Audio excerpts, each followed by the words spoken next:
Filaria उन्मूलन अभियान mass drug administration के बारे में लोगों के बीच जागरूकता फैलाने के उद्देश्य से आयोजित आज के विशेष कार्यक्रम में आप सभी का बहुत बहुत स्वागत है।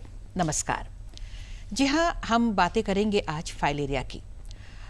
इस तरह के मौसम में अक्सर देखा जाता है कि मच्छरों से जनित जो रोग हैं वो काफ़ी देखे जाते हैं और उनमें से ही एक है फाइलेरिया।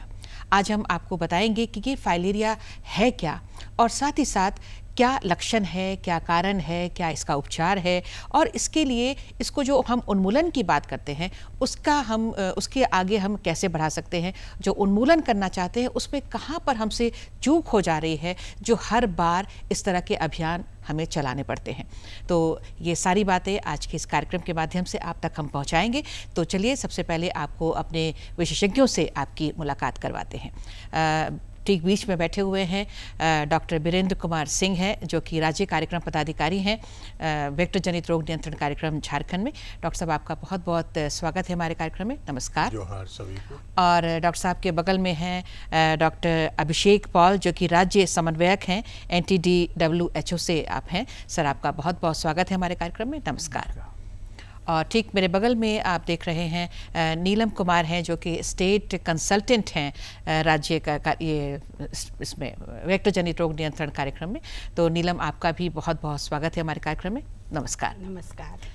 तो आप तीनों का हम कार्यक्रम में बहुत बहुत स्वागत करते हैं और बहुत सारी बातें आज फाइलेरिया के बारे में निकल कर आएंगी जो हमारे दर्शकों के लिए बहुत ज़्यादा लाभकारी सिद्ध होंगे, ये हमें पूरी आशा है। लेकिन उससे पहले हम अपने दर्शकों को ये बता दें कि हमारा इस कार्यक्रम को आप देख सकते हैं DD झारखंड पर, तो आप देख ही रहे हैं, और साथ ही साथ दूरदर्शन प्रसार भारती आपके लिए लेकर आया है नया OTT प्लेटफॉर्म वेब्स। तो आप जल्दी से अपने मोबाइल पर इसे डाउनलोड कीजिए और दूरदर्शन के सारे कार्यक्रम का आनंद लीजिए अपने मोबाइल पर।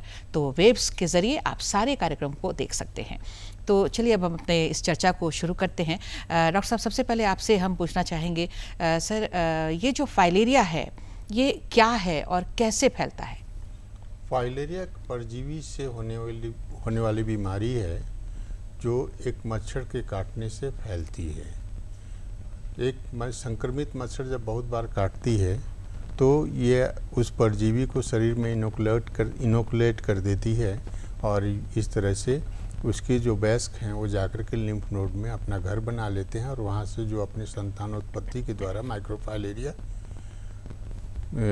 बनाते हैं जो हमारे शरीर के लसिका ग्रंथि एवं तंत्रों को नुकसान पहुँचाता है, जिसके कारण से शरीर के विभिन्न अंगों में सूजन आ जाती है जी। चूँकि फाइलेरिया से होने वाली बीमारी एक्यूट स्टेज में जब इसका संक्रमण होता है उस समय कोई गंभीर लक्षण नहीं आते, इसके वजह से लोग स्वास्थ्य सेवा लेने नहीं आते हैं। लेकिन जब इसका अति विभत्स रूप आता है उस समय मरीज इलाज के लायक नहीं रह जाता, लाइलाज हो जाता है। बिल्कुल। तो ये तो हो गई डॉक्टर साहब की कैसे ये फाइलेरिया क्या है और कैसे ये फैलता है। तो हम अपने चर्चा को जारी रखते हुए ये भी आपसे पूछेंगे कि हमारे झारखंड में कहाँ कहाँ सबसे ज़्यादा ये फाइलेरिया के मरीज़ पाए जाते हैं। लेकिन उससे पहले डॉक्टर अभिषेक हमारे बीच आए हुए हैं, WHO से हैं। तो सर आप हमें ये बताएं कि अगर हम विश्व भर की बात करते हैं तो फाइलेरिया की क्या स्थिति है? विश्व भर में कुल 73 देश हैं जहाँ पर ये संक्रमण पाया जाता है और इसमें से हर एक देश की अलग अलग स्टेजेस पे हैं।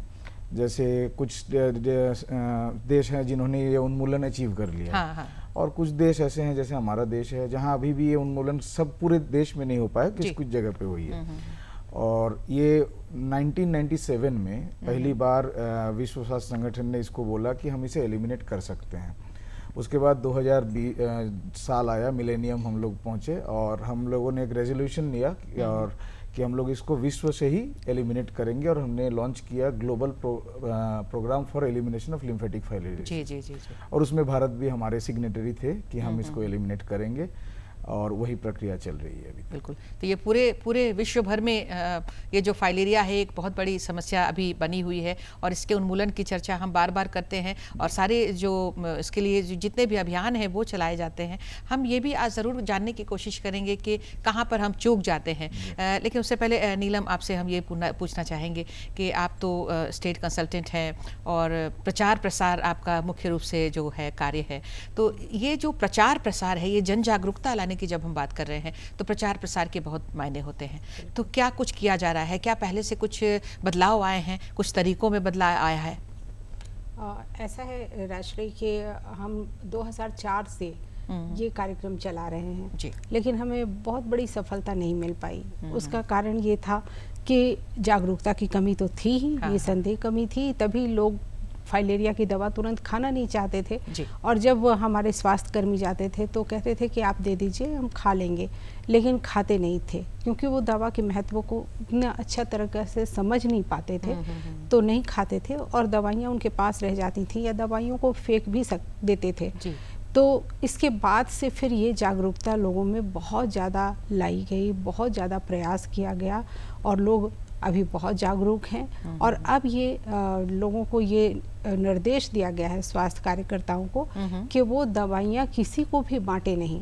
अच्छा। अपने सामने दवाई खिलाएं और दवा खाने के बाद जो असर उन पर पड़ता है वो देखें, वॉच करें और इसको भी हम लोग चिन्हित करते हैं। अगर किसी के ऊपर कुछ असर पड़ता है प्रतिकूल, जैसे अगर हम कह सकते हैं कि उन्हें चक्कर आया या उल्टी जैसा लगा या बुखार हुआ, इसका मतलब है कि उनके खून में फाइलेरिया के कीटाणु हैं और दवा खाने के बाद वो कीटाणु मर रहे हैं। तो ये बहुत ही अच्छा शुभ संकेत है, खुशी की बात है कि उन्हें फाइलेरिया होने का खतरा था, लेकिन ये खतरा फिलहाल टल गया है, खत्म नहीं हुआ, फिलहाल टल गया है और 5 सालों तक वो दवा खाते हैं तभी हम कहेंगे कि वो फाइलेरिया से पूरी तरह। तो ये पूरी तरह से कोशिश की जा रही है कि उनके बीच वितरण नहीं किया जाए, क्योंकि वो दवाओं की जो वैल्यू है वो समझ नहीं पाते हैं कि ये हमारे लिए कितना महत्वपूर्ण है। इसलिए डोर टू डोर जो जाकर जो है स्वास्थ्य कर्मी उनको दवा देते हैं और सामने में दवा खिलाते हैं ताकि इस तरह की समस्याओं पर हम नियंत्रण पा सकें। हम बताना चाहेंगे राजश्री कि कैसे आगे हम चर्चा करेंगे कि कैसे हम जागरूक कर रहे हैं। हाँ बिल्कुल बिल्कुल, और ये इन बातों की ही आज तो चर्चा होगी क्योंकि जागरूकता लाने के उद्देश्य से ही हमने आज का ये कार्यक्रम जो है इसका आयोजन किया है। डॉक्टर साहब, आपसे हम पूछना चाहेंगे सर कि ये जो मास ड्रग एडमिनिस्ट्रेशन की बात की है, चूंकि नीलम ने अभी दवाओं की बात छेड़ी है, तो ये मास ड्रग एमडीए ये क्या है? ये मास ड्रग एमडीए है फाइलेरिया से बचाव के लिए। जहाँ पर एमडीए चलता है वहाँ पर 2 दवाइयाँ, जहाँ आईडीए चलता है वहाँ पर 3 दवाइयाँ हम लोग देते हैं। ये जो है फाइलेरिया के ट्रांसमिशन के चेन को ब्रेक कर देता है। फिल्म में प्राय ये सवाल आता है कि हमें फाइलेरिया नहीं तो हम दवा क्यों खाएं? हाँ। लेकिन ऐसी बात है कि ये बचाव के लिए आपको दिया जा रहा है, फाइलेरिया के इलाज के लिए नहीं दिया जा रहा है। जो माइक्रोफाइलेरिया पॉजिटिव होते हैं उनको इलाज के लिए दिया जाता है, लेकिन बाकी कम्युनिटी के बचे हुए लोग मास ड्रग एडमिनिस्ट्रेशन के तहत सभी को यह दवा दी जाती है ताकि उस समय सभी के शरीर से माइक्रोफाइलेरिया विलुप्त हो जाए और मच्छर को बीमारी फैलाने वाले कीड़े उपलब्ध न हों और इस तरह से हम इसके ट्रांसमिशन को रोक सकते हैं। यदि समाज के सभी लोग इस प्रोग्राम के दौरान दवा को खाते हैं, पूरे समाज में इसका असर 9 महीने के आसपास तक रहता है, 9 महीने से साल भर रहता है। साल भर के बाद फिर तो हम इस कार्यक्रम को रिपीट कर ही देते हैं। तो साल भर तक जब उनके शरीर में कीड़े नहीं रहेंगे तो मच्छर को कीड़े कहाँ से मिलेंगे बीमारी फैलाने के लिए। इसीलिए सबों से सहयोग होगा कि उस प्रोग्राम के दौरान सब लोग दवा खाएं। यदि कोई मन में शंका है उसका निवारण करें और इस कार्यक्रम में सहयोग करें। मन में कोई गलत धारणा नहीं रखें, ये नहीं सोचे कि यह वंशानुगत बीमारी है या यदि मुझे बीमारी नहीं है तो मैं दवा क्यों लूँ। बिल्कुल बिल्कुल, और ये जो एमडीए है ये बहुत ज़रूरी है ताकि इसको हम उन्मूलन की जो हम बात करते हैं उसमें इसका बहुत इम्पोर्टेंस है। तो डॉक्टर साहब, आप हमें बताएंगे कि ये जो एमडीए की बात हम कर रहे हैं तो विश्व भर में कहाँ कौन कौन से देश ज़्यादा अफेक्टेड हैं और किस तरह से ये अभियान जो है वहाँ पर चलाया जा रहा है? जी, अगर हम सबसे ज़्यादा प्रभावित देशों की बात करें तो कहीं ना कहीं ये एक चीज़ हमें समझना होगा, इसमें प्रभाव होता कैसे है। ये एक साइंटिफिक टर्म है नेग्लेक्टेड ट्रॉपिकल डिजीज, यानी ऐसी बीमारियां जो ट्रॉपिकल एरियाज में होती हैं। तो अगर उस हिसाब से देखें जो 73 कंट्री या 73 देशों की मैंने बात की है वो सारे मैक्सिमम ट्रॉपिकल कंट्रीज हैं। तो वहाँ का वहाँ जो तापमान, जो ह्यूमिडिटी, जो मच्छर के लिए आइडियल एनवायरनमेंट इन्हीं सब देशों में पाया जाता है। और हमारे देश की क्योंकि जनसंख्या अच्छी खासी है तो कहीं ना कहीं सबसे ज़्यादा प्रभावित देशों में हम ही पड़ते हैं। और उसमें भी अगर हम सोचे तो देश में भी ये बीमारी सब जगह समान नहीं है। आज के दिन में देश में 345 ऐसे जिले हैं जहां ये प्रभावित हैं, एंडेमिक घोषित किया गया है। कुछ 20 राज्यों में ये 345 जिले हैं और सबसे ज़्यादा अगर प्रभावित राज्यों की बात करें तो उसमें इस वक्त जहां एमडीए की ज़रूरत पड़ रही है, उन्मूलन नहीं हो पा रहा है, वो हमारे 75% जो हमारे जिले हैं वो 5 राज्यों से बिलोंग करते हैं। एक है आपका उत्तर प्रदेश, दूसरा बिहार, तीसरा झारखंड, चौथा उड़ीसा, पांचवा छत्तीसगढ़ जी। सर ने जो बोला उसी क्रम में मैं जोड़ूंगा, ये लोगों की जागरूकता के लिए ही है और ये बीमारी हम लोग बहुत जल्दी एलिमिनेट कर सकते हैं। इसमें जैसे नीलम जी ने बोला कि 2004 से हुआ, लोगों में जागरूकता की कमी थी, हालांकि इसमें बहुत प्रयास हो रहा है। उसमें ये भी एक प्रयास है कि हम लोग आज बैठ के इस पर चर्चा कर रहे हैं और हम आशा करते हैं कि लोग इसको देखें, जानें और समझें। और इस दवा का सेवन सिर्फ साल में एक बार करना है, सरकार के द्वारा मुफ्त में आपको दी जाएगी, आपके घर तक पहुंचाई जाएगी, आपके गांव तक पहुंचाई जाएगी, आपके अगर अर्बन एरिया में रहते हैं तो अर्बन एरिया में भी दी जाएगी। तो इस दवा का सेवन, जैसे सर ने कहा कि सबको सेवन करना है। ये एक ऐसी, इसको तकनीकी रूप से बहुत ज़्यादा समझाने की मैं समझता हूँ यहाँ वो प्लेटफॉर्म नहीं है, लेकिन एक चीज़ समझना होगा, अगर कुछ लोग छूट जाएं और दवा का सेवन ना करें तो फिर ये संक्रमण रुकेगा नहीं। क्योंकि सर ने जैसे बोला कि मच्छर काटेंगे तो उन्हें वो फाइलेरिया के कीड़े नहीं मिलेंगे। तो अगर 10 लोग नहीं खाएं 100 में से, तो उस 10 के शरीर में अगर होगा भी तो फिर मच्छर को मिलेगा जी। तो वो जो 90 जो खाएं और जो सोचे कि हमको फाइलेरिया नहीं होगा, उन 10 के वजह से शायद उनको दिक्कत। ये चेन को रोकना है, तो तोड़ना बहुत जरूरी है। जैसे मानव बंधन होता है उसी तरह से सबको एमडीए का जो इम्पोर्टेंस है, मुझे लगता है दर्शक बिल्कुल अच्छी तरह से भी समझ पा रहे हैं कि क्यों मास ड्रग एडमिनिस्ट्रेशन की हम बात करते हैं, क्यों सबको एक साथ ये दवाओं लेने की जरूरत है। ये विशेष रूप से अभी हम इस पर चर्चा कर रहे हैं। तो नीलम, जो आपसे मैंने पूछा था कि जो प्रचार प्रसार इसके लिए बहुत ज़रूरी है, जैसे अभी एमडीए की बात है, तो ये भी लोगों को जानना है और अभी इस कार्यक्रम के माध्यम से जान रहे हैं। मैंने आपसे फिर से एक बार आपसे जानना चाहेंगे कि जो प्रचार प्रसार है, क्या उसमें कुछ नवीनतम चेंजेस आए हैं, बदलाव आए हैं, कुछ नया तरीका अपनाया जा रहा है? बिल्कुल राजश्री, ऐसा है कि प्रचार प्रसार के लिए हम अलग अलग विभागों से भी सहयोग लेते हैं कि जितने भी हमारे विभाग हैं वहाँ जाकर के लोग दवा खिलाएं और वो अपने स्तर से उनको बताएं कि दवा खाना क्यों ज़रूरी है। साथ ही साथ हम पहले भी करते थे, अभी भी है कि हमारा प्रिंट मीडिया से है, इलेक्ट्रॉनिक मीडिया, जैसे अभी हम अपने दर्शकों से आमने सामने हो रहे हैं और बातें कर रहे हैं। साथ ही साथ हम अपने जो हमारे ग्रामीण भाई बहन हैं उनके घर घर जा कर के सहियाएँ उनको बता रही हैं कि कैसे ये दवा प्रभावकारी है और क्यों ये दवा खाना ज़रूरी है, दवा सामने ही खाना क्यों जरूरी है। बिल्कुल। और नीलम, कई बार मैंने देखा है कि ये जो अभियान है, इसके तहत मतलब कई तरह के पम्पलेट्स जो है, पैम्पलेट्स बांटे जाते हैं, कई तरह के पोस्टर्स भी लगाए जाते हैं। लेकिन डॉक्टर साहब, अक्सर हम देखते हैं कि जैसे अभी बरसात हो रही है तो या कभी कोई नटखट कोई बच्चा है या युवा है जो भी है, वो शरारत कोई करता है तो वो पोस्टर फाड़ कर फेंक देता है, या फिर जो पानी में है वो गिर जाता है कई बार। तो इस तरह से तो प्रचार प्रसार बेवजह हो जाता है। बिल्कुल। तो उसमें क्या कुछ उपाय किए जा रहे हैं? अभी हमने वो तरीका थोड़ा बदल दिया है कि पोस्टर लगाने से वो लगे नहीं रहते हैं, दीवारों पर लिखावट जो रहती है तो वो काफ़ी समय तक कायम रहता है। तो हमारे जो प्रोफेशनल आर्टिस्ट होते हैं वो तो लिख ही रहे हैं। साथ ही साथ हमारी सहियाएँ हैं वो कार्यक्रम को समझ के, प्रोग्राम को समझ के अपने हाथों से लिख रही है। ये बड़ी बात है कि वो समझ रही हैं। दूसरी बात है कि हम घर घर अवेयरनेस करवा रहे हैं, ग्राम सभा में लोगों को बता रहे हैं और विद्यालयों में जागरूकता कार्यक्रम करवा रहे हैं, ताकि हमारे विद्यालय के बच्चे उससे समझें और अपने घर में जाकर के ये संदेश दें कि हमें फाइलेरिया की दवा खिलाई जाएगी और हमें खाना है। और ये फाइलेरिया से बचाव के लिए दवा है, ना कि फाइलेरिया होने के बाद उसके लिए इलाज के लिए दवा है। आगे हम आपसे ये भी जानने की कोशिश करेंगे कि ये जो फाइलेरिया के जो मच्छर हैं जो जिनके काटने से फैलता है, क्यों ना हम मच्छरों को ही समाप्त करने की भी कोशिश करें, ये भी हम आपसे जानेंगे। लेकिन उससे पहले डॉक्टर साहब से ये पूछना चाहेंगे कि ये जो आपने शुरुआत में ही बताया कि क्या इसमें होता है फाइलेरिया होने के बाद, तो ये रक्त जांच से ही इसकी पुष्टि होती है, फाइलेरिया है या नहीं है। जी हाँ। तो उसके बाद क्या लक्षण दिखाई देते हैं, और अगर लक्षणों को हम इग्नोर करते हैं, लापरवाही बरतते हैं, तो आगे जाकर क्या ये जैसे हाथी पाँव वगैरह हम लोग सुनते हैं, तो ये क्या किस तरह से ये आगे बढ़ता है? जैसे संक्रमण होने के बाद शरीर में इसके एडल्ट जो हैं, मेल फीमेल दोनों जाकर के लिम्फ नोड में बैठ जाते हैं।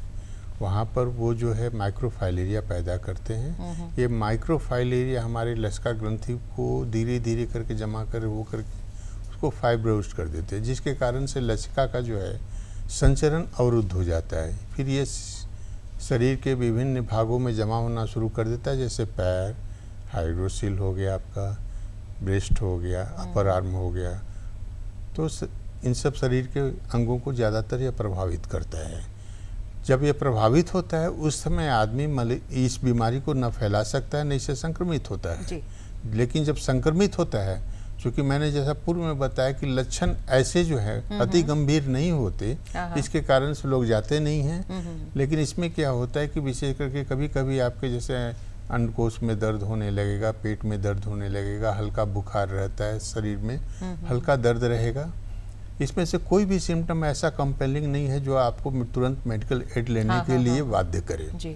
नतीजा ये होता है कि इस दौरान लोग जाते नहीं इलाज करने के लिए, और ये धीरे धीरे जब आपके लसिका ग्रंथियों को नष्ट कर देता है, और जब इसके लक्षण हाथी पाँव वाले या जो भी शरीर के जो सूजन हैं विभिन्न भागों में जब होना शुरू होते हैं, तो फिर ये नियंत्रण में नहीं रह जाता है, क्योंकि ऑलरेडी जो है सिस्टम डैमेज हो चुका होता है। फिर उसको पुनः नॉर्मल सामान्य अवस्था में लाना मुश्किल होता है, सामान्य अवस्था में लाना बहुत मुश्किल होता है।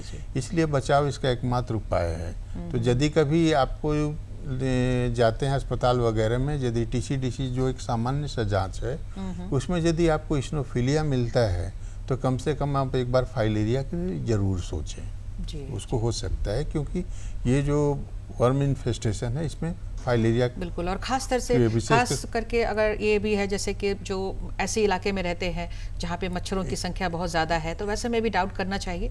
और खास करके बरसात जैसे मौसम में तो और भी ज़्यादा समस्याएं होती हैं, जहाँ पर मच्छरों की जनसंख्या ज़्यादा है। यदि वो आप 100 मच्छर वहाँ देखेंगे, उसमें 95 क्यूलेक्स होंगे जो फाइलेरिया के वाहक हैं। बिल्कुल बिल्कुल। सर आपसे जानना चाहेंगे, जैसे सर ने कहा कि भाई शुरुआत में सिम्टम्स पहचानना थोड़ा मुश्किल होता है, फिर बाद में ये बहुत ज़्यादा घातक होने लगता है, तो क्या आंकड़े क्या बताते हैं, जैसे WHO क्या रीड करता है इसको? आपने बिल्कुल सही बताया कि जो सर ने वो चीज़ लोगों को समझनी होगी जी। ये इसमें कहावत है कि ये बीमारी जो फैला रहे हैं उसमें ये दिखती नहीं, और जिसमें ये दिखती है वो ये फैलाते नहीं। हाँ। ये सबसे पहले लोगों को समझना होगा जी जी। आज आप सोचोगे कि आपके गांव में जो हाथी पांव के रोगी हैं वो इस बीमारी को फैला रहे हैं, तो हाथी पांव के रोगी को दवाई खिला दीजिए बच जाएगा, बिल्कुल नहीं। हाँ। वो हाथी पांव के जो रोगी हैं वो क्रॉनिक यानी एडवांस स्टेज वाले रोगी हैं, उनके शरीर में ये माइक्रोफाइलेरिया नहीं है। हम लोग बहुत बार जांच करके देखे हैं, नहीं मिला है। और अभी हम लोग हर प्रखंड में 2 गांव में हम लोग 300 लोगों का जांच करते हैं। तो हम लोग अभी 80 प्रखंड में किए हैं, तो करीब आपके मान के चलिए झारखंड सरकार ने 48,000 लोगों का जांच किया है। अच्छा। इस 48,000 लोगों में जो भी पॉजिटिव आए हैं, कुछ 810 लोग पॉजिटिव आए हैं, एक भी उनको खुद भी पता है जो पॉजिटिव हैं, किसी में कोई सिम्टम नहीं है, सब आपके और मेरे जैसे नॉर्मल लोग हैं, मतलब हाथी पाँव नहीं है, हाथी पाँव छोड़कर जी। हाँ, नॉर्मल लोग हैं। और वो भी इस बात से बहुत चिंतित हैं कि हमें फाइलेरिया कैसे आ गया। तो ये लोगों को समझना होगा कि अगर इस देश को, इस झारखंड को फाइलेरिया मुक्त करना है, तो आपको ये नहीं सोचना है कि आपको हाथी पाँव है या नहीं है। आपको जब भी अभियान चलेगा, सरकार की द्वारा दी गई इन सारी दवाओं का सेवन करना है। और ये दवाइयाँ बहुत सेफ हैं, बहुत सारे मानदंडों के बाद ये दवाइयाँ आप तक पहुँचती है, बहुत सारे क्वालिटी क्रॉस चेक्स होते हैं, तब दिया जाता है, क्योंकि ये सरकार के कार्यक्रम है जी। और दूसरा बहुत दिनों से बहुत बड़ी टीम इसके पीछे काम करती है, मतलब सूक्ष्म कार्य योजना से शुरू करके ट्रेनिंग देना, हर चीज इसमें जुड़ा हुआ है। तो और सरकार बहुत फोकस करती है। अभी कुछ दिनों पहले हमारे सेक्रेटेरिएट में इसकी रिव्यू हुई, भारत सरकार रिव्यू कर रहा है, हमारे डायरेक्टर इन चीफ रिव्यू कर रहे हैं, सारा चीज हम लोग इसको कर रहे हैं ताकि ये देश और इस झारखंड को फाइलेरिया मुक्त करा जाए। हर स्तर पर प्रयास हो रहे हैं। हर स्तर पे, क्योंकि ये बीमारी जो सर ने कहा उसमें मैं ऐड करना चाहूँगा, प्लीज़ आप दर्शक बंधुओं को भी मैं रिक्वेस्ट करूँगा इस पॉइंट पे जरूर फोकस करें। ये लाइलाज है, आपके सीधी सी बात है, अगर हाइड्रोसील है तो आपकी ऑपरेशन हो जाएगी, और अगर आपको हाथी पाँव है, चाहे पैर में है हाथ में भी हो सकता है, बहुत कम है लेकिन होता है तो आप दुनिया भर में कहीं पर इसका इलाज नहीं है। ऐसा नहीं कि झारखंड इंडिया में नहीं है, दुनिया भर में इसका इलाज नहीं है। आप आयुर्वेदिक, होम्योपैथी, एलोपैथी, सर्जरी, सब क्रॉसपैथी, मिक्सपैथी, सारा चीज़ ट्राई हो चुका है, इसका कुछ इलाज अभी तक नहीं निकला है। तो इसका एक ही उपाय है बचना। आप निश्चिंत रहे, आपको कुछ नहीं करना है। सर इसके बारे में ज़्यादा जानकारी देंगे, अभियान कैसे होगा, आपको दवाई कहाँ से मिलेगी वो भी है। लेकिन अभी के लिए जो जैसा सर बोल रहे थे TCDC, आपको अगर कोई भी दिक्कत या जानकारी लेनी है, आपके प्रखंड में जो भी सामुदायिक स्वास्थ्य केंद्र है आप वहाँ विजिट करें, नहीं तो अपने गांव के सैया से पूछिए, आपको फाइलेरिया के बारे में सारी जानकारी दे दीजिए। बिल्कुल बिल्कुल, और ये बहुत अच्छा अभियान है। अभियान के बारे में हम डॉक्टर साहब से और भी बातें जानेंगे, लेकिन सबसे पहले जो जैसे आपने कहा कि सबसे ज़रूरी है बचना, क्योंकि एक बार अगर हाथी पाँव तक पहुंच जाती है स्थिति तो फिर कोई इलाज नहीं है, ये लाइलाज है। तो बचाव में मच्छरों पर नियंत्रण पाना भी बहुत बड़ी बात होती है नीलम। तो आप बताएंगे कि किस तरह से मच्छरों से लोग बचें और मच्छरों के पनपने से रोकें, इस तरह से कुछ प्रचार प्रसार में भी आप लोग बताते होंगे। ये फाइलेरिया के मच्छर जो हैं ये क्यूलेक्स मच्छर हैं और आमतौर पर ये जमे हुए गंदे पानी में पनपते हैं। अच्छा। तो गंदा पानी तो अक्सर हम देखते हैं कि बहुत दिनों से अगर पानी जमा पड़ा है तो वो ऑलरेडी गंदा हो ही जाता है। जी। और उसमें मच्छरों के पनपने की संभावना बढ़ जाती है और मच्छर पनपते भी हैं वहाँ। तो हम आसपास पानी जमा ही ना होने दें। हाँ। पहली बात तो ये। फिर है अपना सेल्फ प्रोटेक्शन करें, फुल बाँह के कपड़े पहने, पूरे आस्तीन के कपड़े पहने, और घर के आसपास हम ये कभी भी मॉस्किटो कॉइल के बारे में हम अपने दर्शकों को नहीं कहेंगे, बल्कि ये कहेंगे कि घर के आसपास अगर गोबर के उपले हैं, नीम के पत्ते हैं, करंज के पत्ते हैं तो वो जलाएं, तो उससे मच्छर तो जाएंगे ही जाएंगे और उन्हें कोई नुकसान भी नहीं होगा। और जहाँ तक ये बात है MDA की बात, जो मास ड्रग एडमिनिस्ट्रेशन है, जैसे हम कह रहे हैं कि फाइलेरिया एक लाइलाज बीमारी है और ये जब हो जाता है तो व्यक्ति को एकदम से अपंग बना देता है, अपाहिज बना देता है, और आप देखेंगे कि इतने मोटे मोटे पैर उसके फूल जाते हैं कि वो अपना दैनिक दिनचर्या करने में एकदम से नाकाम हो जाता है। तो उसकी दिनचर्या तो बाधित हो ही जाती है, वो कभी अपनी अर्निंग नहीं कर सकता है। रोज़ जो कमाने खाने वाले लोग हैं वो नहीं जा पाते हैं अपने कामों पर, तो उनकी आर्थिक स्थिति पर भी प्रभाव पड़ता है, उनके परिवार के सदस्यों पर भी प्रभाव पड़ता है, और एक तरह से सामाजिक तिरस्कार भी होता है उनका। अच्छा। तो लोग उनसे घृणा करते हैं, उनसे संपर्क नहीं रखना चाहते हैं, उनके घर में शादी ब्याह नहीं करना चाहते हैं। तो हमारी ज़रा सी लापरवाही या ज़रा से हमारी दूसरी सोच, जो हम जागरूकता का अभाव, इसके कारण कई सारी ऐसी समस्याएं हो जाती हैं कि ज़िंदगी हम पर बोझ बन जाती है। बिल्कुल। और हम कई बार तो सोचते हैं कि ये ज़िंदगी है ही क्यों। बिल्कुल। तो इस नकारात्मक सोच से बचने के लिए और ऐसी ज़िंदगी से बचने के लिए हमें बस थोड़ा सा प्रयास करना है। और जो लोग जो हाथी पाँव वाले लोगों को इस दृष्टि से देखते हैं तो उनको ये समझ में आनी चाहिए कि ये क्यों हुआ है, और अगर हम उसको नेग्लिजेंसी अगर हम करते हैं तो किसी को भी हो सकता है इस तरह की बात। तो उससे एक सीखने की चीज़ है कि क्या हम करते हैं जिसके कारण ये हो जाता है, क्या गलती हमसे हो रही है जिसके कारण ऐसी स्थिति हो जाती है कि लोगों का जिंदगी जो है वो दोपहर हो जाता है। और दवाएं जब हम खिलाते हैं, अभी जैसे आपको बताएं कि हमारे 9 जिलों में 10 अगस्त से ये कार्यक्रम शुरू हो रहा है, जिसमें 1 करोड़ 27 लाख लोग हैं, लक्षित जन समुदाय है जिसको हम ये दवा खिलाएंगे। केवल गर्भवती महिला और 2 साल से कम उम्र के बच्चों को नहीं खिलाएंगे, और जो बहुत गंभीर रूप से बीमार हैं, और 1 से 2 साल के बच्चों को कृमि मुक्ति के लिए दवा खिलाएंगे, आधी गोली अल्बेंडाजोल की, जो कृमि की दवा होती है। बिल्कुल। तो ये जो 9 जिले हैं डॉक्टर साहब, आपसे जानना चाहेंगे कि ये कौन कौन से जिले हैं हमारे झारखंड की बात करते हैं तो?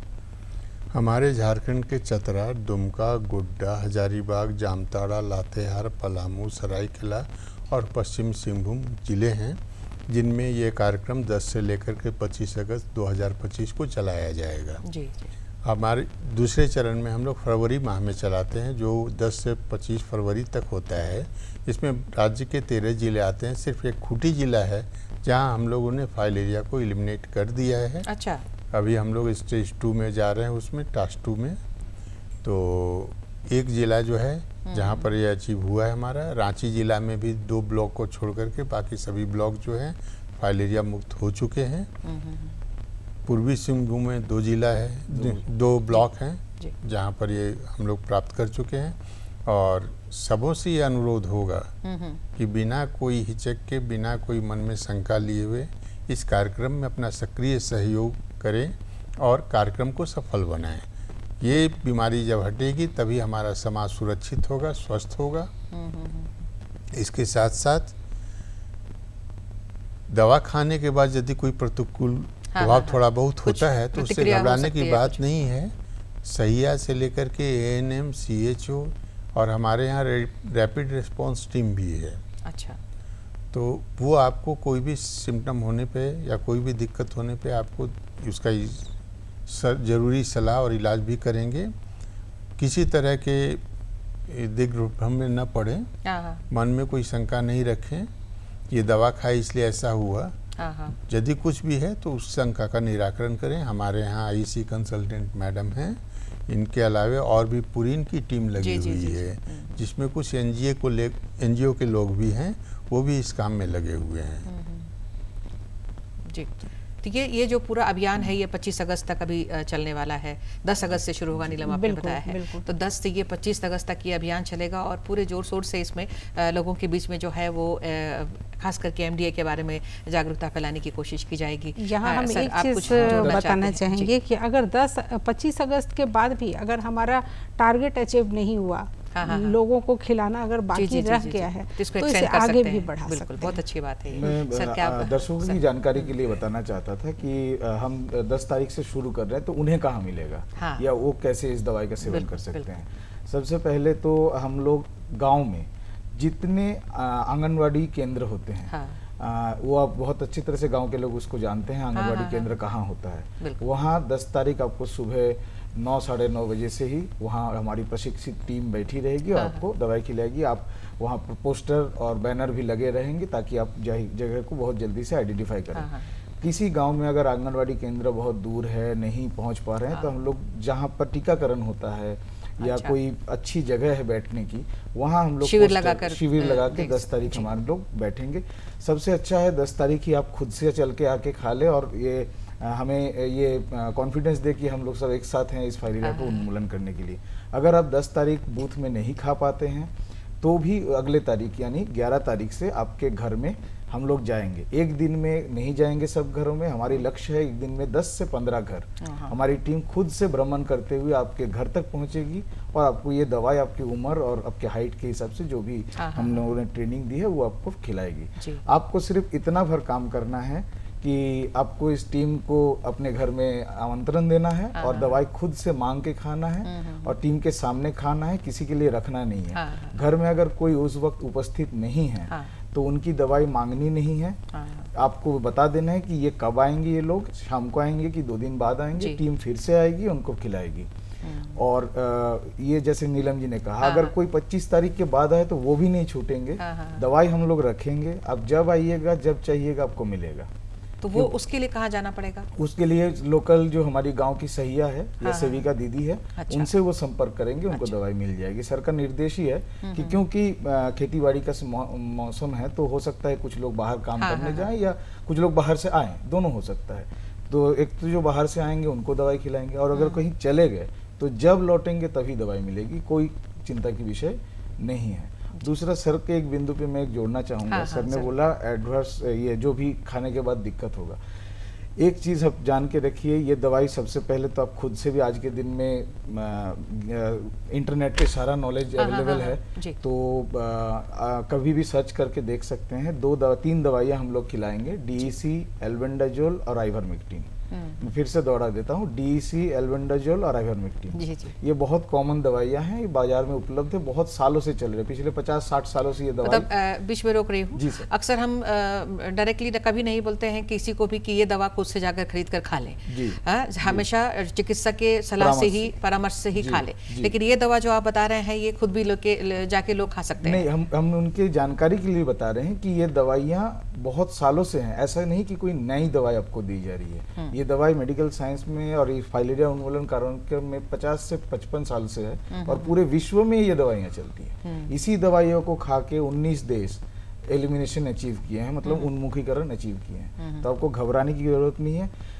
कुछ लोगों को DEC खाने के बाद हल्का नींद आ सकता है, बहुत कॉमन है। हम लोग भी 4 लोग जब खाएंगे हो सकता है 1-2 लोगों को आए, ये नॉर्मल है। और ये बहुत सारी दवाओं में होती है, ये डिजीनेस की जो हाँ, थोड़ी सी डिजीनेस होती है। दूसरा, अगर बाकी दोनों दवाई में कुछ नहीं होता है, अगर खाने के बाद उल्टी, सर दर्द, चक्कर आना, पेट में दर्द या खुजली होना, ये कॉमन है। और ये जैसे नीलम जी ने बोला, मैं उसको फिर से दोहराऊं, ये शुभ संकेत है। जिनके शरीर में ये कीड़ा रहेगा उन्हीं को ये होगा। अच्छा। आप स्कूल में जैसे खिलाएंगे बच्चों को तो बहुत सारे बच्चे खाएंगे, आप देखिएगा कुछ ही बच्चों को उल्टी होगी, तो ये साबित करता है कि उन बच्चों में ये संक्रमण था। और जैसा सर ने बोला, अगर उल्टी ज़्यादा भी हो रही है, नहीं कंट्रोल हो पा रही, तो उसके लिए भी नहीं घबराना है। हमारी रैपिड रिस्पांस टीम 10 से 25 और आगे भी जरूरत पड़ेगा तो हम उसके एक्टिवेट रखेंगे। जी जी। कभी भी आपको कुछ दिक्कत हो, सरकार आपके पास है और आपको मुफ्त इसका इलाज करेगी। बिल्कुल। और ये भी जानना बहुत ज़रूरी है नीलम सबको कि ये जो दवा की बात आपने बताई है, जो दवाएं हैं इसके लिए वो बिल्कुल फ्री हैं, मुफ्त हैं, ये तो हमने पहले ही बताया है। और ये भी ज़रूरी है कि अगर खुद से भी जाकर लेकर खा रहे हैं तो साल में एक ही बार खाना है या 2 बार खाना है? एक ही बार खाना है, ये भी साल में एक ही बार खाना है। हाँ, साल में एक ही बार खाना है, क्योंकि दवाओं का असर 1 साल तक रहता है। उसके बाद फिर ये दवाओं का असर, हम ज़्यादा टेक्निकल नहीं बोलेंगे जी जी जी, कि बस ये हमारे मतलब ये आम जनों के लिए जानना जरूरी है कि हाँ, फाइलेरिया से बचना है तो कहीं जाकर 2 बार खा ले रहे हैं, 3 बार खा ले रहे हैं, ऐसा भी नहीं होना चाहिए। ऐसा नहीं करना है, बस एक ही बार खाना है उन्हें। ये साल में एक बार खा करके वो फाइलेरिया से क्योर हो सकते हैं, लेकिन हमेशा के लिए नहीं। 5 वर्षों तक उन्हें लगातार दवा खाना है, तब कहीं जाकर हम ये कह सकते हैं कि फाइलेरिया का खतरा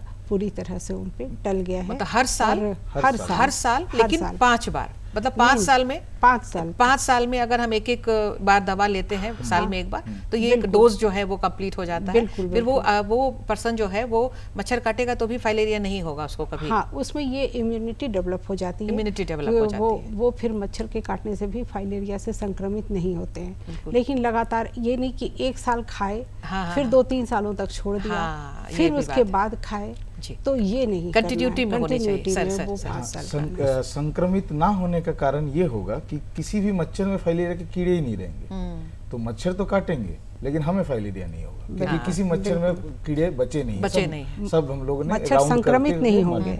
मैं नीलम जी का एक चीज बहुत मजेदार चीज उन्होंने IC में डाला था। मैं सभी दर्शकों से अनुरोध करूंगा, अगर इस बीमारी के बारे में और समझना है तो आपके गाँव में अगर ऐसा कोई है, प्लीज उससे बात करें, उसकी दर्द को समझे आप। मुझे लगता है इसके आगे ज़्यादा बताने की ज़रूरत नहीं पड़ेगी। उसे हर साल 4 से 5 बार बुखार आता है, दर्द होता है, काम नहीं कर पाता। तो नीलम जी ने एक बहुत अच्छा पोस्टर डिज़ाइन किया था कि आप चुनिए, एक तरफ इस साल में एक बार दवाई और दूसरी तरफ हाथी पाव। तो ये चुनाव लोगों को भी करना है। हम तो प्रचार प्रसार करेंगे ही, लेकिन लोगों को भी चुनना है कि हम क्या चाहते हैं। सरकार के द्वारा दी गई एकदम वेरीफाइड दवाइयाँ या हाथी पाव। बिल्कुल बिल्कुल। ये कई बार हम लोग कहते हैं कि जिंदगी चुने, तंबाकू नहीं तो जिंदगी चुने, फाइलेरिया नहीं चुने, फाइलेरिया या बचाव। हर बार हमें जिंदगी का ही चुनाव करना है और इसके लिए जो भी तमाम जो कोशिशें हैं वो हमें करती रहनी होगी। डॉक्टर साहब, आप कुछ कहना चाह रहे थे? मैं ये कहना चाह रहा था कि ये बीमारी को समाज में बने रहने के लिए 3 फैक्टर जिम्मेवार हैं। एक तो वेक्टर जो मच्छर है, क्यूलेक्स।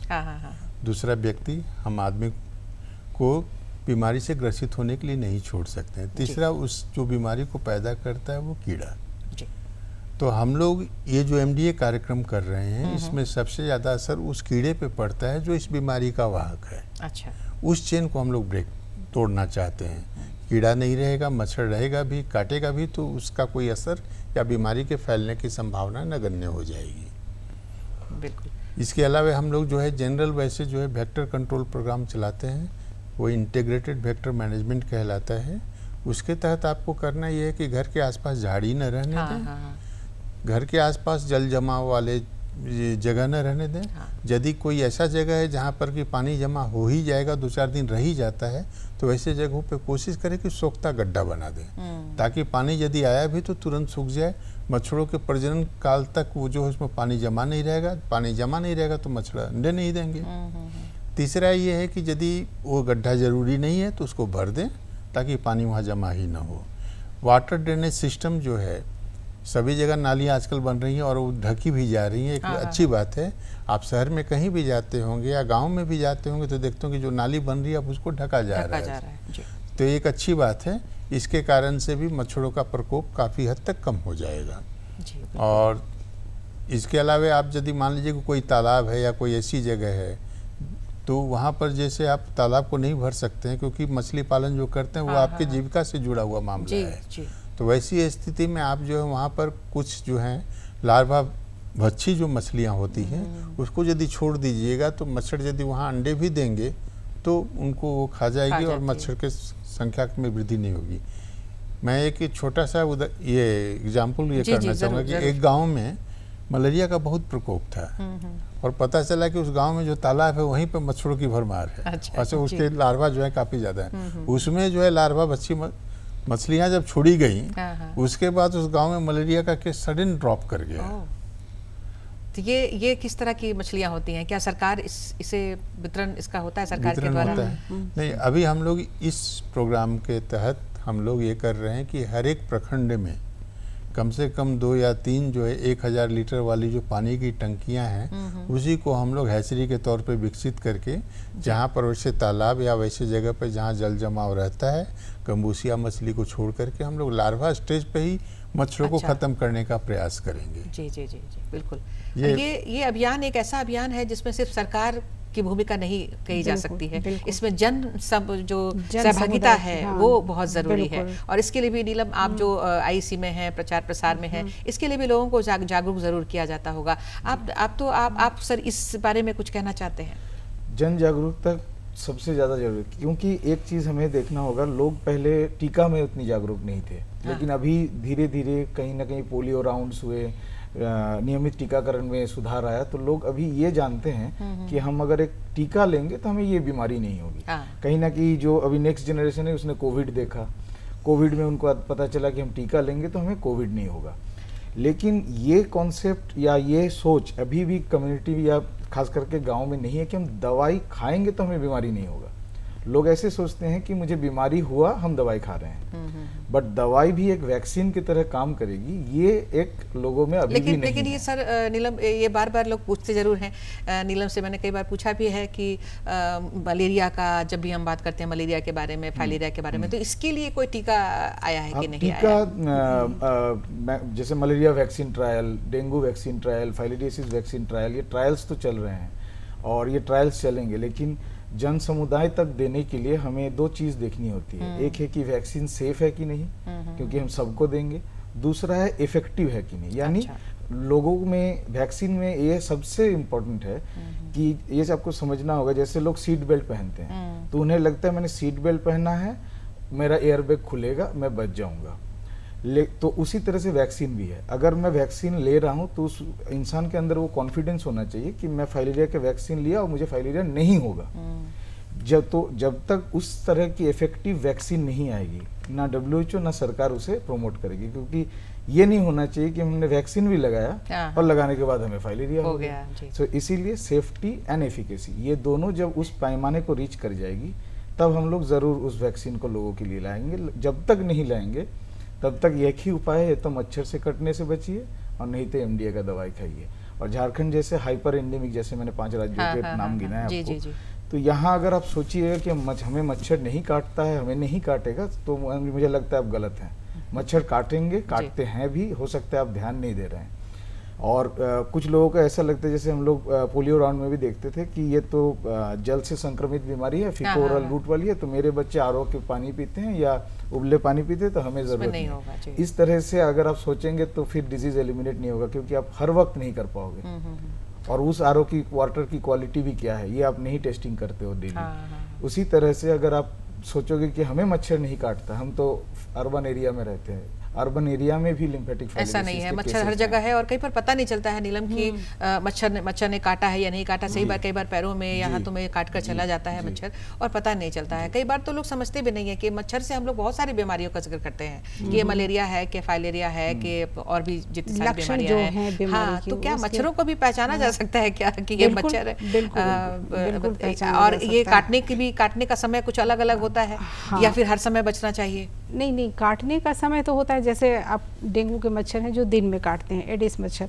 और जैसे आपने कहा कि मच्छरों को पहचानने की, तो आम लोगों को इतनी फुर्सत भी कहाँ मिलती है। जैसे कि मच्छर काट के उड़ गए और फिर हमें पता चला कि वहाँ पर इचिंग हो रही है, खुजली हो रही है, तो मच्छर कब काटा, मच्छर को हम पहचाने नहीं, देखे भी नहीं। कई बार लोगों में क्यूरियोसिटी होती है, खास करके बच्चों में क्यूरियोसिटी होती है कि अगर एक टेबल पर कोई मच्छर आके बैठ गया है तो वो देखते हैं यार कौन सा मच्छर है, ये किस तरह का मच्छर है। अभी तो जानना तो चाहिए। स्वास्थ्य मेला लगा हुआ है हमारे यहाँ और वहाँ पर हमने रखा हुआ है कई मच्छरों के प्रकार हैं जो आप देखेंगे कि छोटे मच्छर हैं थोड़े साइज में। बिल्कुल, स्वास्थ्य मेला में बहुत सारे स्टॉल्स हैं, उसी में एक स्टॉल इनका भी है। हाँ जी, बिल्कुल। तो उसमें मच्छर रखे हुए हैं तरह तरह के, जो डेंगू के मच्छर हैं, फाइलेरिया के मच्छर हैं। और जैसे कि आपने पूछा था कि मच्छरों के अगर हम दवा 5 साल तक खाते हैं और फाइलेरिया उसके बाद भी नहीं होगा मच्छरों के काटने से भी, तो एक चीज़ हम अपने दर्शकों को बताना चाहेंगे कि फाइलेरिया फैलता है। अगर कोई फाइलेरिया का रोगी है, उसे कई बार मच्छर काटते हैं, क्यूलेक्स मच्छर, कई बार क्यूलेक्स मच्छर ने काटा हो, फिर उसके अंदर से वो फाइलेरिया का संक्रमण अपने अंदर ले लेता है मच्छर। फिर वो मच्छर जब किसी स्वस्थ व्यक्ति को कई बार काटता है, फिर वहाँ से वो संक्रमण उसके पास जाता है। अगर हम फाइलेरिया की दवा जो खाते हैं, बचाव की दवा 5 सालों तक खा रहे हैं, हमारे अंदर से वो कीटाणु खत्म हो गए हैं। हमारे अंदर वो कीड़े हैं ही नहीं। मच्छर तो हमें काटेगा ज़रूर, लेकिन वो कीड़े लेकर संक्रमित नहीं होगा। जब मच्छर संक्रमित ही नहीं होगी, ये मादा क्यूलेक्स मच्छर है, जब वो संक्रमित ही नहीं होगी तो दूसरों तक तो फाइलेरिया पहुंचाएगी ही नहीं, संक्रमण पहुंचाएगी नहीं। इस तरह से इसका ट्रांसमिशन रुकता चला जाता है। यही कारण है कि अभी जैसे सर ने बताया कि खूंटी में अभी हमने इसमें अचीव किया है कि हम उसमें टास्क 2 में जा रहे हैं। बिल्कुल। और फिर हमारे 1-2 ज़िले और भी हैं जहाँ हम कुछ सामुदायिक स्वास्थ्य केंद्रों में, जिसे आप प्रखंड भी कह सकते हैं, वहाँ पे हम ये अचीवमेंट हमें मिल रही है। रांची में ही सर ने बताया कि 1-2 ब्लॉक्स में इसका उन्मूलन हो गया है और आगे भी बढ़ रहे हैं। जब हम एक चीज़ यहाँ पे बताना चाहेंगे राष्ट्रीय, कि जब हम ये प्रचार प्रसार करते हैं तो वहाँ पर हम फाइलेरिया के रोगी को भी लेकर जाते हैं और उन्हें दिखाते हैं कि इन्होंने दवाई नहीं खाई थी। वो खुद से बोलते हैं कि हम दवा नहीं खाए थे, इसके कारण आज हमें ये दिन देखना पड़ रहा है। तो आप दवा ज़रूर खाएं और उनसे उनके परिवारजनों को भी यह हो सकता है बीमारी मिल सकती है, तो वो अपने परिवारजनों को भी प्रेरित करते हैं दवा खाने के लिए। तो ये एक प्रचार प्रसार का है हमारा बहुत ही सशक्त माध्यम है। और दूसरा है कि गांव में लोग रात में आते हैं, अपने खेतों में काम करके कई जगह से कमाने खाने जाते हैं, तो फिर हम रात्रि चौपाल वहाँ पे करते हैं। तो वहाँ पर भी हम फाइलेरिया के पेशेंट को बैठाकर और उन्हें दिखाते हैं, उनसे कहलवाते हैं, संदेश जो हम देना चाहते हैं वो देते हैं। गांव के प्रधान हैं, मुखिया हैं या जो भी प्रभावकारी व्यक्ति हैं, उनसे यह संदेश हम लोगों तक दिलवाते हैं कि ये दवा खाना कितना ज़रूरी है। बिल्कुल। तो इससे हमें प्रचार प्रसार में बहुत ही उनके माध्यम से बहुत सारी जानकारियाँ भी पहुँचती होंगी, क्या करना चाहिए और क्या नहीं करना चाहिए। जी। और कई सारे मामलों में हम लोग आगे बढ़े हैं। डॉक्टर साहब से जानना चाहेंगे कि अगर हम आंकड़ों की बात करते हैं तो क्या लगता है कि जागरूकता जो हम लगातार कोशिश कर रहे हैं, हर वर्ष हम लोग कोशिश करते हैं, उसमें क्या बढ़ोतरी हुई है लोगों के बीच में? जागरूकता की बात जो है उसमें लोगों में काफ़ी बढ़ोतरी हुई है, समाज का सहयोग भी मिलता है। कुछ छोटे छोटे पॉकेट्स रह गए हैं जहाँ पर अभी भी लोग दवा को खाना नहीं चाहते, बात को समझने को तैयार नहीं होते। सोशल मीडिया का इसमें बहुत बड़ा रोल है। कभी कभी यदि कोई गलत धारणा या कहीं पे कुछ अनहोनी हुई है किसी दूसरे कारण से, यदि ये प्रोग्राम चल रहा है तो उस अनहोनी को लोग इसी कार्यक्रम के साथ जोड़ करके सोशल मीडिया पे भ्रांति फैलाना शुरू कर देते हैं, जिसका बहुत ख़राब प्रभाव पड़ता है और हमको उसको टैकल करने में काफ़ी मेहनत करना पड़ता है। हमारे प्रचार प्रसार के जितने भी साधन हैं सब इसलिए बने हैं ताकि हम जन जागरूकता को बढ़ा सकें और समाज की भागीदारी हमारे सरकार द्वारा आयोजित सिर्फ एमडीए ही नहीं किसी भी कार्यक्रम में समाज की जन भागीदारी हम सुनिश्चित कर सकें, इसलिए प्रचार प्रसार के इतने सारे माध्यम हैं जिसमें जो भी इफेक्टिव, जो इसका प्रभाव समाज पे सबसे ज़्यादा पड़ता है, हम लोग कोशिश करते हैं कि उसको समाहित कर उसका सदुपयोग करके समाज में जागरूकता को फैला सकें। बिल्कुल, तो ये जागरूकता लाने की कोशिश है, ये अभियान है और लास्ट का बस हम अंतिम चरण पर हम पहुंच चुके हैं इस कार्यक्रम के। चलते चलते एक लाइन का हम आपसे संदेश जरूर लेना चाहेंगे। तो डॉक्टर साहब ने तो बहुत सारी बातें बताई, अगर एक लाइन का कोई संदेश आपके माध्यम से हमारे दर्शकों तक पहुँचे।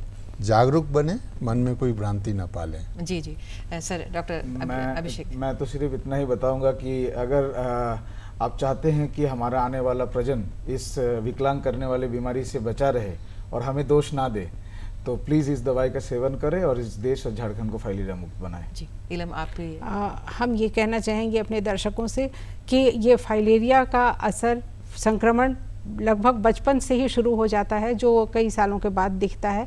तो हमने अपने बच्चों के लिए कई सपने पाल रखे हैं, तो उन्हें विकलांगता का उपहार न दें, बल्कि हमारे जो 9 ज़िले हैं इसमें फाइलेरिया का प्रोग्राम चलेगा, मास ड्रग एडमिनिस्ट्रेशन, और हमारे स्वास्थ्य कार्यकर्ता आपके घर आते हैं फाइलेरिया की दवा खाने के लिए, तो खिलाने के लिए, तो ज़रूर खाएं और फाइलेरिया से बचें, स्वस्थ रहें, सुखी रहें। बिल्कुल, बहुत ही अच्छा संदेश आप तीनों के माध्यम से हमारे दर्शकों तक पहुंचा है और बहुत सारी जानकारियां, मुझे लगता है कि इस अभियान के बारे में महत्वपूर्ण जितनी भी जानकारियां हैं वो आज हमारे कार्यक्रम के माध्यम से हमारे दर्शकों तक पहुंची हैं। तो अब समय आ गया है कि हम आप तीनों का धन्यवाद करें।